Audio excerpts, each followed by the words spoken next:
Coast. My name is Eric Willis. I'm the Executive Vice President and Chief Commercial Officer here at CureWorks. And joining with me today is John Swisher, our Director of Solution Development. Before we jump into the webinar today, I just want to touch on some events that we'll have going on in March and in May of this year. So in March, we've got our Enhancing Appeals and Grievances and Improving ODAG and CDAG Readiness. That's going to be down in Nashville at the end of March. And then I noticed there were a number of blues that were signed up for today's webinar. So I also wanted to share with the audience, excuse me, that we'll be down at the Blue Cross and Blue Shield 2020 National Summit in May down in Orlando. Throughout today's presentation, if you have questions, have comments, feel free to enter that information into the right-hand panel in your go-to webinar interface. Those questions, if we have time today, will be addressed at the end of the call. If not, we'll follow up with you personally after today's webinar to discuss any of those questions. So with that, let's jump into the meat of today's presentation and talk about why we're here, right? Which is understanding these recent changes to the CMS Part C and D Enrollee Grievances, Organization and Coverage Determination and Appeals Guidance. I know it's a mouthful and there's a lot of information for us to share today. What I'm going to do is really focus in on some of the key highlights. I'm not going to go into all the individual changes to language, to individual additional words that were added, but really focus in on the process impact, the reporting impact, and some of the technology impacts to these changes for your organization. Excuse me. So jumping right into it with section 10.5.3, which is when notifications is considered delivered by the plan. Really the focus within this change is on the verbal notification side. As we know, obviously from a verbal notification, that's typically been tracked for when you make contact with that enrollee or that enrollee's representative. The other piece here that they've added into this that I think a lot of plans have operated under this assumption, but now it's specifically outlined within the guidance, is that if you make a touch point via voicemail to that submitter, it also acts as that verbal notification. Now, the key piece here and why I brought this one up, because it is a very subtle change, but is the ability to have technology in place that allows you to track this type of information. So if I were to do my verbal notification, the ability to have a system in place that allows me that I had that verbal notification with the member and then be prompted if that were a successful contact, a voicemail, or if you need to do a second follow-up activity to make that verbal notification. Then along the same lines, which is why I included this in here as well, is that for those verbal notices where you also need a written notification, is the plan must send that written notification within 3 calendar days of the verbal notice. The reason why I highlighted this is for the standpoint, again, of going back to the impact of technology on your business process. It's great if we have the ability to track that we had that phone call, to track that we had the voicemail, but then the ability to have the system be able to tell a user, yep, we had a verbal notification and automatically add an activity to create that written notification within 3 days of the verbal notice. But even better, that system could actually automatically generate that notification without a user having to do any additional action upon that case. Next one, because it's just tied to verbal notification, this is just one of those interesting CMS ones we all probably have grown to love, is that in February of 2019, they add a section and add language, and now in January of 2020, they've removed that thing they added a year ago. So that good faith effort for provide verbal notification has been removed. And then I'm going to jump ahead a little bit into the guidance. I'm going to go from section 10 all the way over to section 40. The reason why is because it's still connected to this idea of a verbal and written communication. So in section 40.8, which is the how to process requests for expedited initial determinations. And again, here I'm focused still on just initial determinations. I haven't moved into a level 1 appeal or level 2. But this is a very unique scenario, but it's a very subtle change that CMS put in here, which is that if we have a favorable decision on an expedited initial determination, and if I provide that verbal notice, I may deliver written confirmation of its decision within 3 days. Prior to the update in January, that said it must deliver written notification.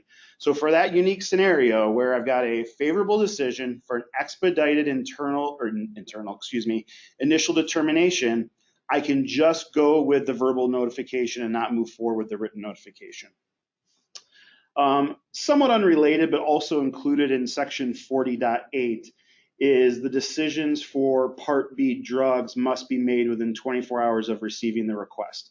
I added this here because it's obviously included in that same section. I'll spend some more time reviewing the impact of the Part B drugs, both on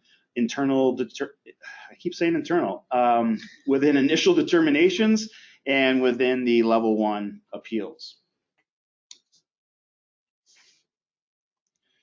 Next one we have is now going back to that section 40 on organization determinations is, and again, this is a very subtle change, but what they outlined here was that if I get an inquiry about whether or not an item or service is covered as part of my plan, that the plan must process those like an organization determination and follow the appropriate regulatory requirements for processing. Again, very subtle. I'm sure most of you probably already do this today, but now it's spelled out in black and white in the guidance.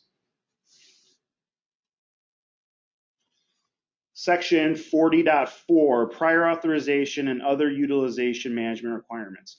Now, this again is a very specific scenario, but I wanted to make sure to hit it. So in this case, this is when a plan receives a request for either a prior authorization or a requirement to be waived.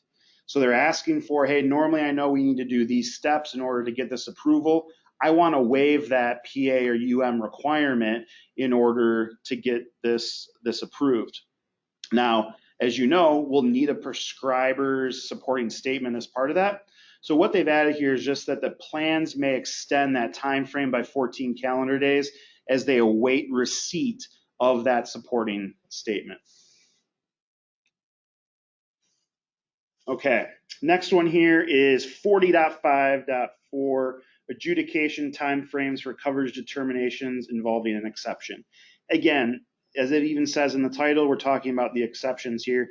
And for most of you probably know, this section existed before. It was just one big long paragraph within the old guidance. It had a lot of squishy language that could be misinterpreted. So what really CMS did here was more clearly define the expectations for you as a health plan of what they're looking for you to do as you handle these exceptions to coverage determinations. So it gets in here of how I must make my decision within the 72 hours or 24 for expedited after receiving that supporting statement. Then further, if I were to extend that by 14 days and not receive the supporting statement, then I have 72 hours or 24 hours to make the decision after that fact. So earlier, as I said, I would touch on the Part B drug impact as it relates to processing timeframes. So if we look here for Part C, organization determinations, really nothing's changing here besides the addition of the Part B drugs, both for a standard as well as an expedited. For a standard Part B drug, that must be processed within 72 hours. For an expedited, 24 hours. And in both cases, those cannot be extended. I'll spend a little bit more time as we move into level 1 appeals on, again, the impact of this change. And then John is actually going to spend some time in a demonstration at the end to show how we can leverage our platform and the technology in place to be able to quickly handle these new changes from a CMS standpoint.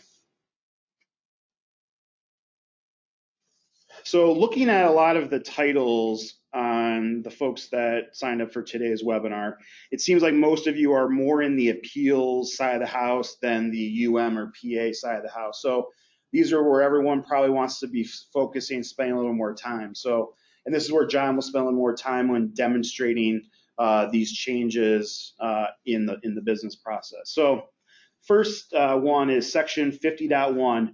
Who may request a level 1 appeal. Now, this is something that we've covered often in our technology for several years to be able to handle those atypical submitters.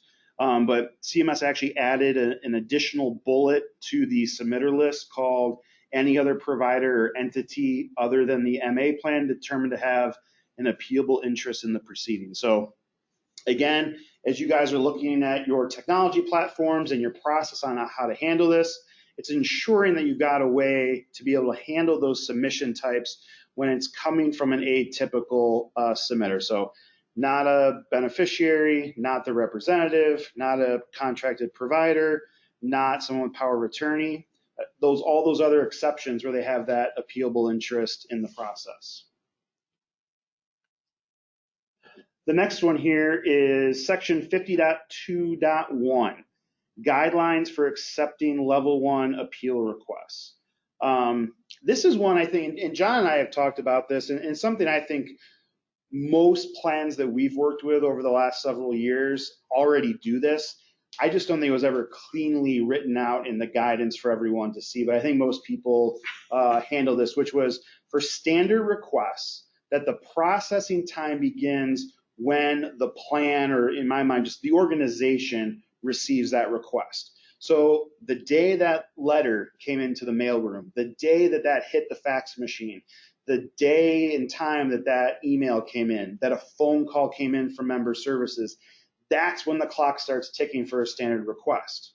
Now, on the contrary, for an expedited request, that processing time frame begins when that actual request document comes to the appeals and grievances department, or whatever you call it in your organization, to process that case. So again, standard at the time of receipt in the organization, expedite at the time of receipt inside of your department.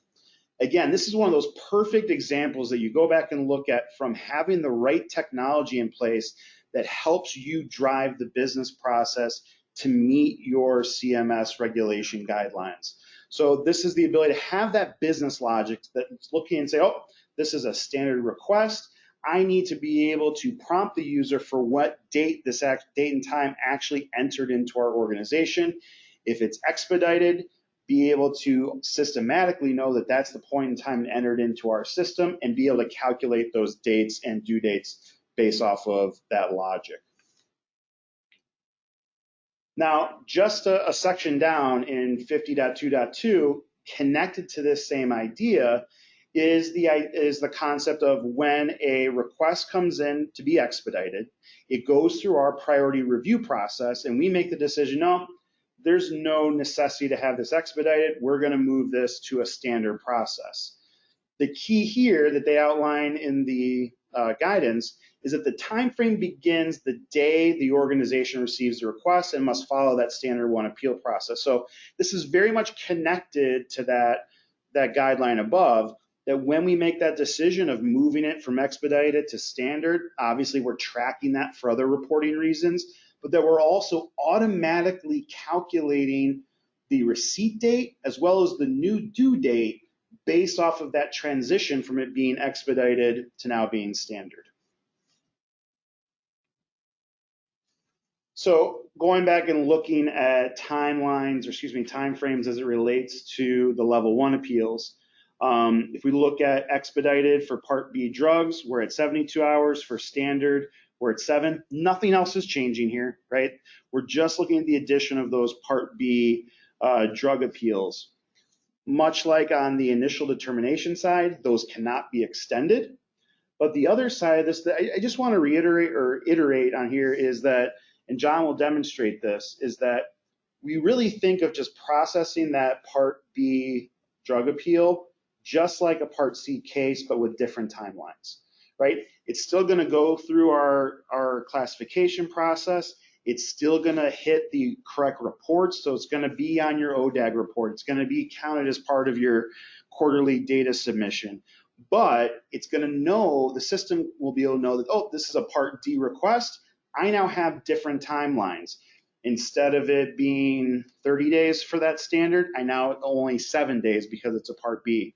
So again, you'll hear me echo this a lot, and you'll hear John as well.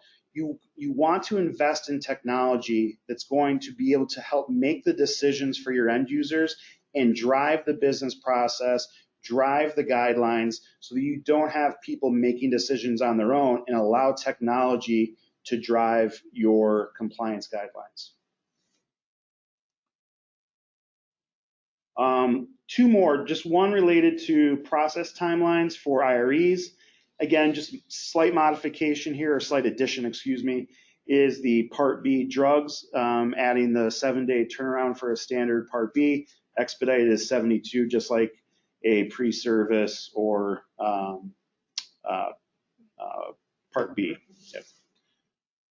And then last but not least, and this is a very subtle one, as I was doing the review internally with our compliance team, noticed that in the process overview diagrams in Appendix 1 and Appendix 2, that the AIC increased for ALJs to greater than $170, and then for the judicial reviews increased to greater than or equal to $1,670. Again, very subtle, but hey, we want to make sure we're covering off on everything within those changes. So one of the things that, you know, as I went through all of these impacts, both to a business process, to your compliance standards and needs, to the potentially the technology to support it, there's one consistent theme, right? Because CMS doesn't give us a lot of heads up on when these are coming, how they're coming. That's going to be a quick, immediate impact to your organization. So when you start looking at how can technology support this, you need to start looking at having a very flexible solution that allows you to quickly make those changes to your platform and to your supporting technology. And really, it's getting to an environment where you can have that rapid change, right? I don't want to be relying on internal homegrown systems that we've had for years, that maybe one guy who built this in an Access database is going to have to go and figure out how to make those changes. Or I don't want it to be a application where I have no control over the configuration and I'm purely relying on a vendor to make those changes, and I'm relying on them to meet my compliance standards. That's the primary reason we built CureWorks A&G powered by OnBase, because it's built on the leading content services platform and rapid application development platform, so that when we see these changes from CMS, our application can be quickly modified to meet those compliance changes and to meet those processing needs, whether that's timelines, to workflow automation, to reporting. It's having that platform in place that either you yourself can make those changes to, or work with your chosen vendor to make those changes. The key there is you're on a modern technology platform that you can use to drive your compliance needs within appeals and grievances. So with that, I know I covered a lot real quick, trying to make a little catch-up time from our delay earlier, but I'm going to turn over to John, who's going to spend some time showing you guys a little bit of a technology platform that can be used to meet all of these new requirements.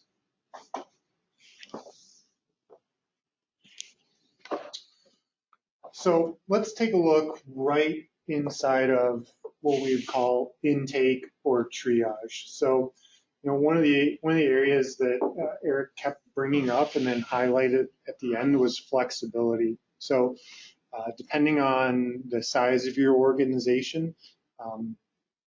the A&G team could have their own intake team, or the intake portion of your organization or mailroom could be separate from A&G. And it's really going to come down to your process, the tool that you're using, and your policies that are in place for when we're identifying an appeal or a case as received within the organization or within the department. So kind of reiterating what Eric had mentioned in some of those clarifications is that the expedited time frame begins when the A&G team receives the request, whereas a standard time frame begins when the organization receives the request. So up on my screen here right now, you can see a request for albuterol for Michael Scott.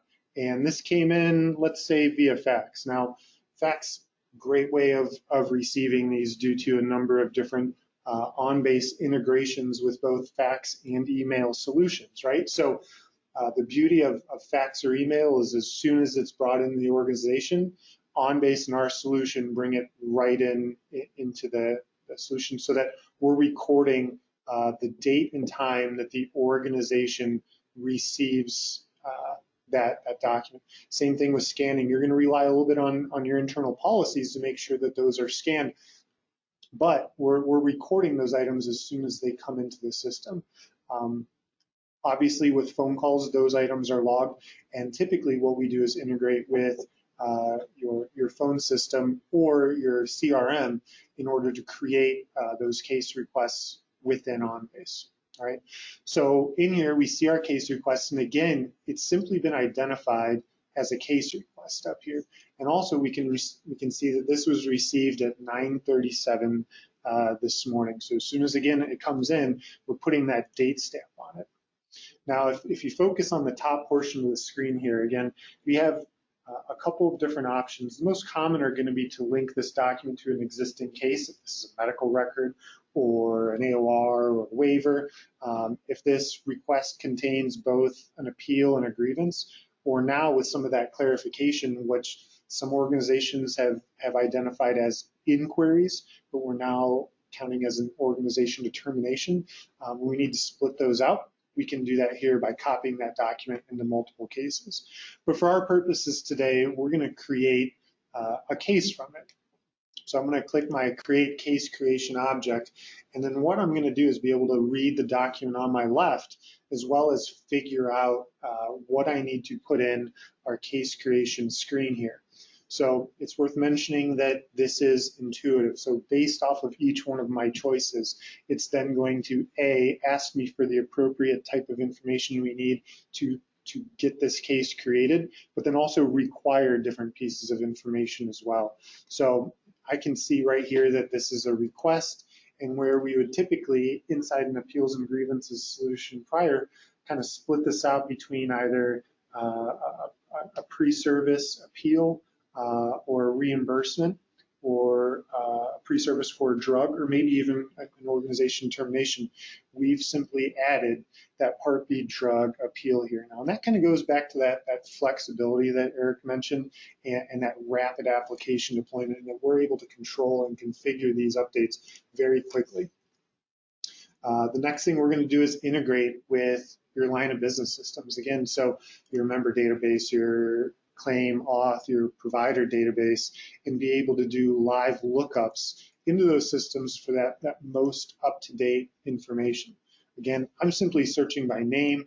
That request didn't have that member's member ID in there, so I'm able to search by name. I can see that this came in via fax, and I can see that the submitter is a representative. And upon selecting that representative, it's then prompting me to fill out the name, street, city, all of those items for that particular representative. So I'm going to do that, and as I'm filling this out, the other thing that you're going to notice is that as I'm filling them out, they're no longer required. We're going to also have drop downs wherever possible, because we want to eliminate fat fingering as much as possible. So when we have those drop downs, we completely eliminate. We want to keep the keyboard out of the user's hands as much as humanly possible. The other thing that you're going to notice is that date time received is matching the date time received of that particular document. And I kind of alluded to this before, but depending on your organization and what we deem as part of the A&G department, and if intake is part of that department, we're going to keep that initial date time received in the case of an expedited. In the case of a standard, obviously it's when it comes into the organization, so that's not an issue. But organization specific, what we're going to do is, if you are not part of that, we'll have a reevaluation once that appeal is created. I'm going to say that I want to set this to myself so I can find it, but you do have some options as to how those appeals get assigned, whether it's in a round robin manual association or unassigned for a bucket for users to pick. I already submitted an expedited appeal very similar to this. So I'm going to choose standard. And again, this wasn't mentioned that this should be an expedited appeal. I'm going to put drug in question here.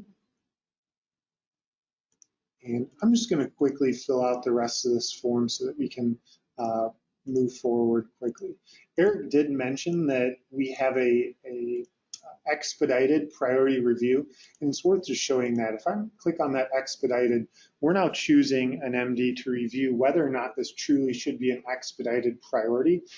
And for some of those smaller organizations, you have the ability to bypass that review as well. So if we're just in a very general sense of, hey, we typically always accept expedited priority, we can default there or give users the option. So that's worth showing as well. Again, taking a look right into your provider database, your claim authorization database, and then that ability to add in one and or more authorizations or claims in the case that this is a post-service appeal.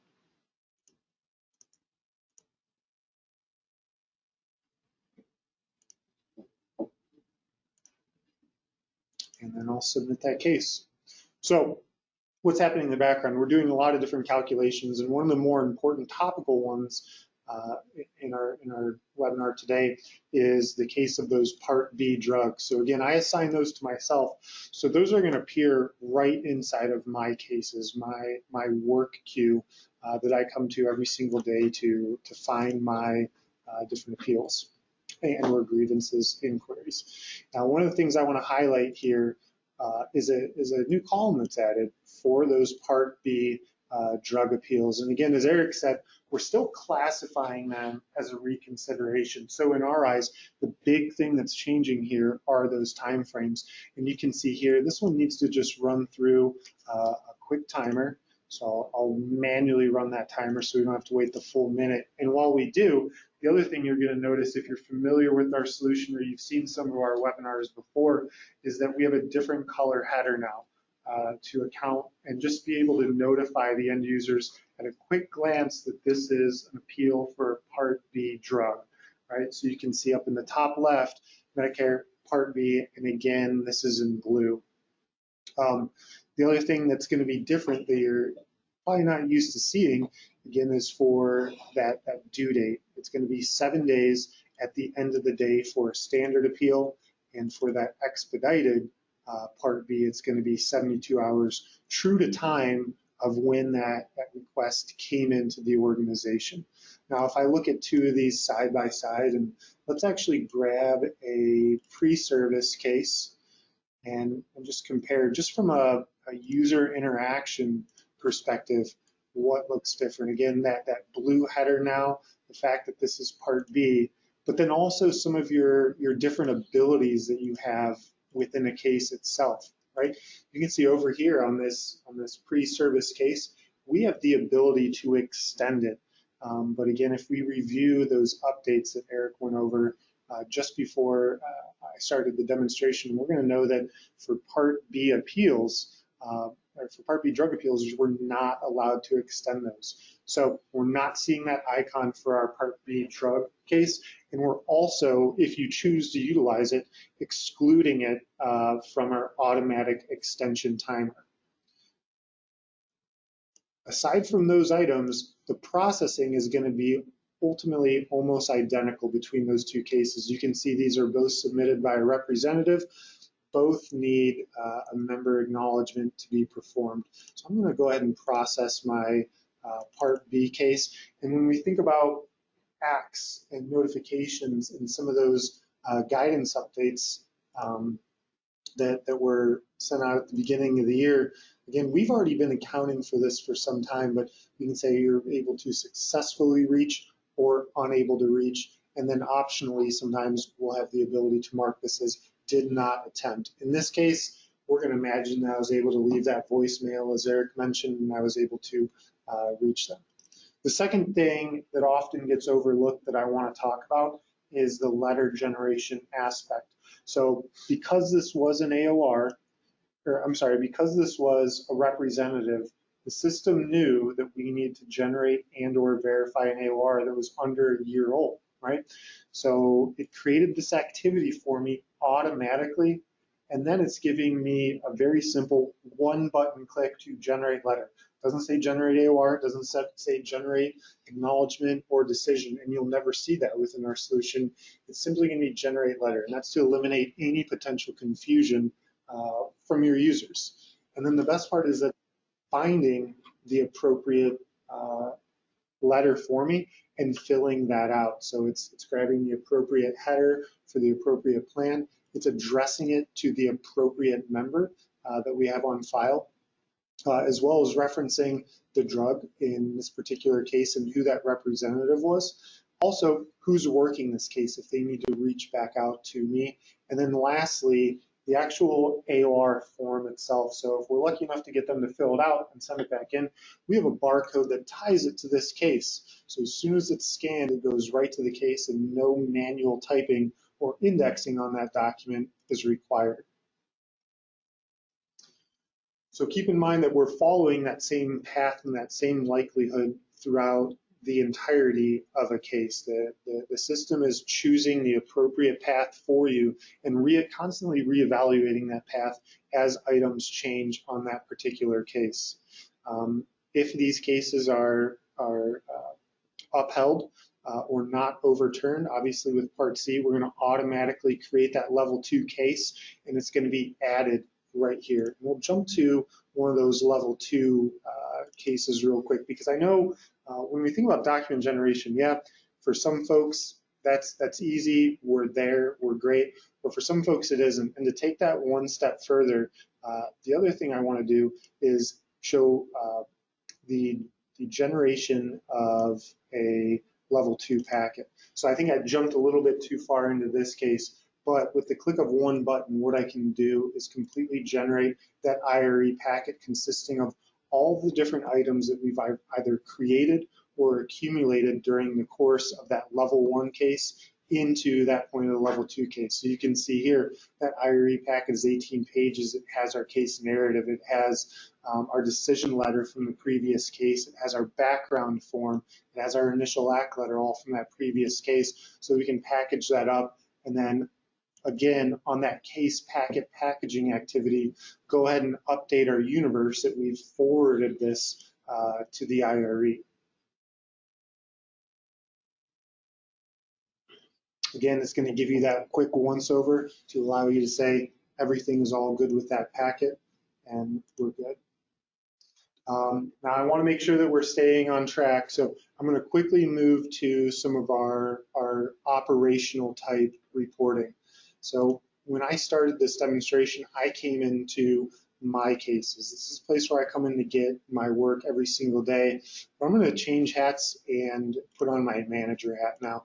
Maybe I want to see from a reporting perspective where my different cases are inside of the process, or get an idea of how my team and department is performing.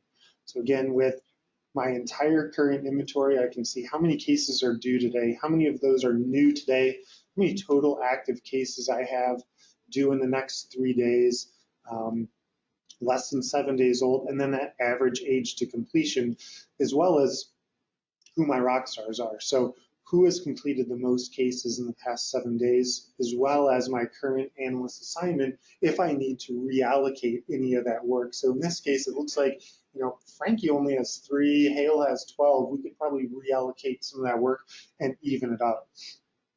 It's also worth mentioning that these pies up top affect the results of this entire dashboard. So maybe Part D appeals is an area that we're really struggling with. And if I just want to focus on that, I can click that section of the pie, no one's actually completed any Part D appeals in the past 7 days, and we can see our then case assignment for those Part D cases. 3 are due today, 3 of those are new, and we can see that our average age to completion is actually just under 4.5 days. So those are actually pretty quick. And then if we want to specifically focus on expedite, we're down to 2.5. So as we click on any sections of those pies, we can really get a breakdown and be able to slice and dice the data of our current inventory, but as well as how we've been historically processing them. Again, one of the big items for folks here is that due in less than 72 hours. So if we want to take a quick deep dive into those 72 hours cases, those make or break ones, so anything that's due in those, but now any expedited Part C case, whether it's for a service or now those Part B drug appeals, right? So within here, we're getting a case breakdown for those cases due soon. Again, average expedited age to completion for each one of our users in the team and their current assignment, only relating to those cases that require almost immediate attention. And then down below, the ability to sort through those cases and open any of those up if I want to review myself. And those are all color-coded based off of due date. So anytime you see a grid or an Excel-like portion in any of these dashboards, you can simply double-click and open those up. One alternative way that we've seen users come to find their work, as opposed to those filters like I started with, is our activities dashboard.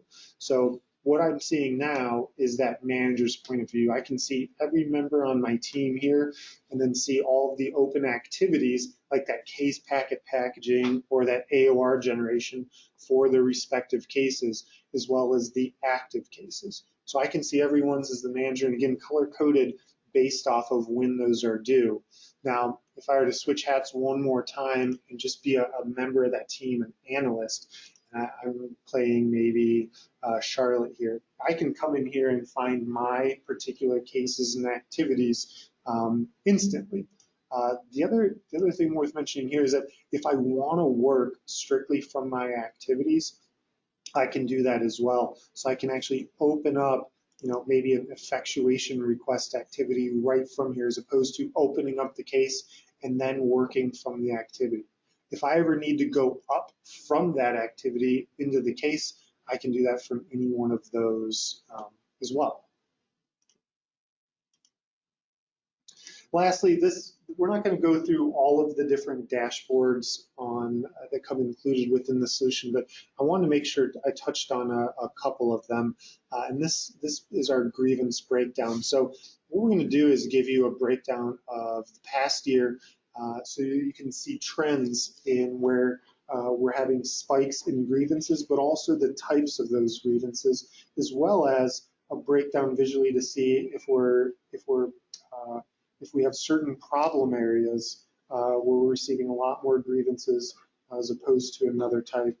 We're going to give you a scale here to measure against what your typical volume is here, and it looks like we're actually under our typical volume, so we're doing pretty well, as well as a case breakdown by type, by provider, and then again, more of a historical type portion to actually perform any of that additional research if I want to inside of my grievances. Now, for some of them, they may not be that important. They may not have heavy weight to them as far as that category, but a big one is always quality of care.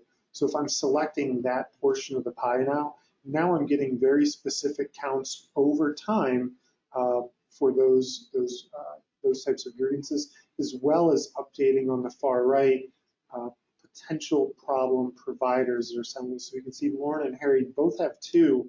If I were to click on Lorna specifically, we can see we've had 2 more, so a total of 4, but 2 are quality of care.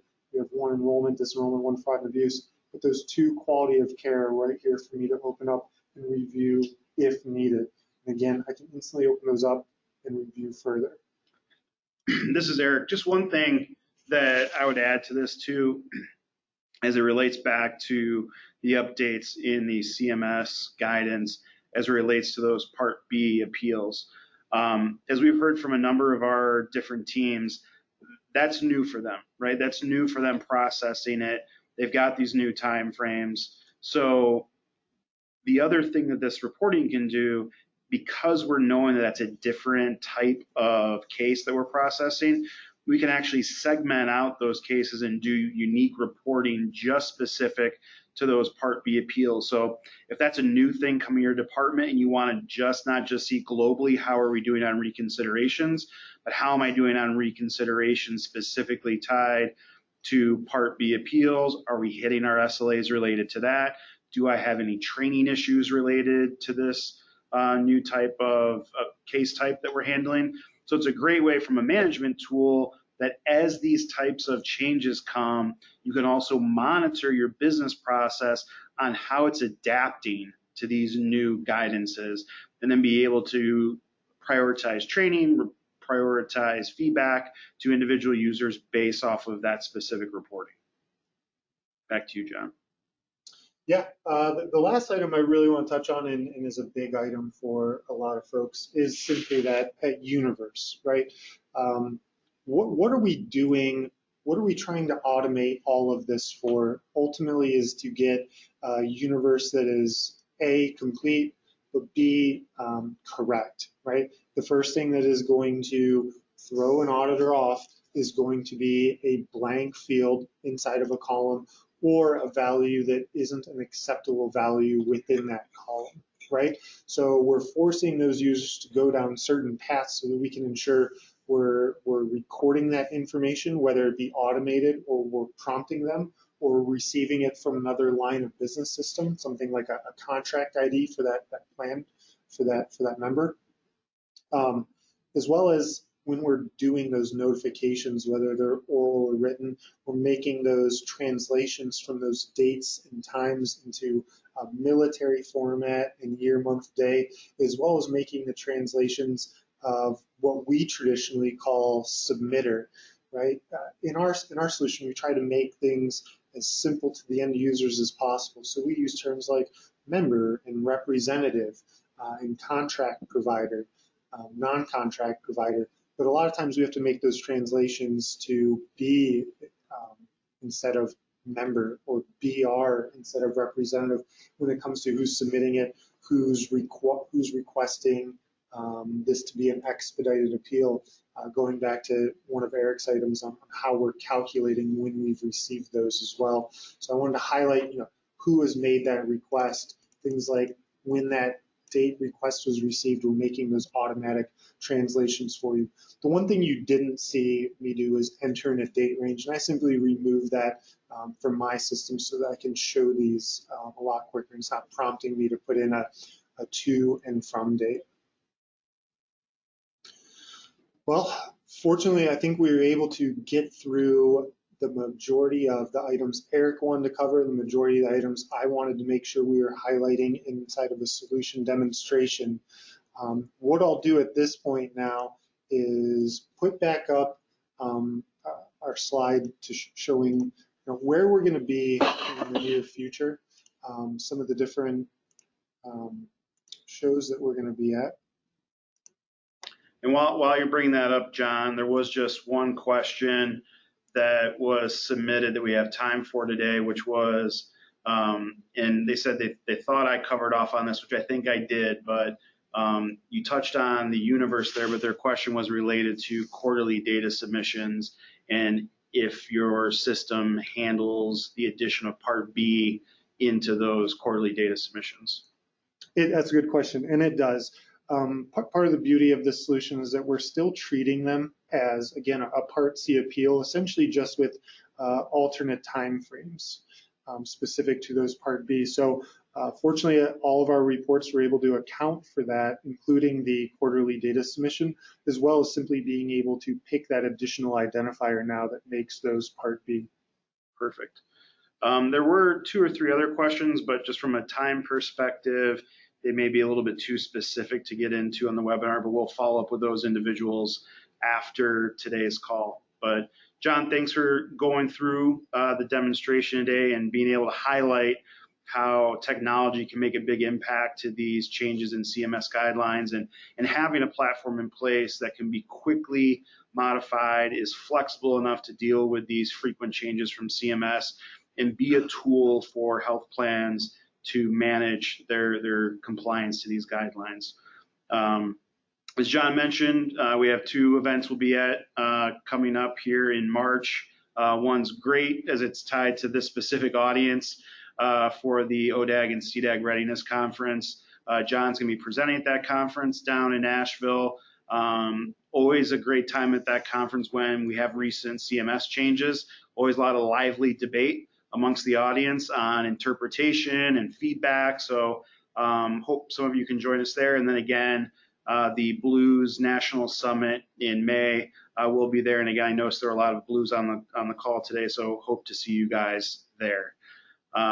With that, thank everyone for their time today. I know that we had that snafu in the beginning, but I'm glad we were able to get the webinar done and present it to you guys, and hopefully you were able to get some good nuggets of information out of this to take back to your organizations. We'll be following up with an email with a recording to the webinar, so if some of your folks weren't able to attend, you'll be able to pass that along to them, and then feel free to reach out to us directly with any questions to that follow-up email. So with that, have a great rest of your day, and thank you from the team at CureWorks.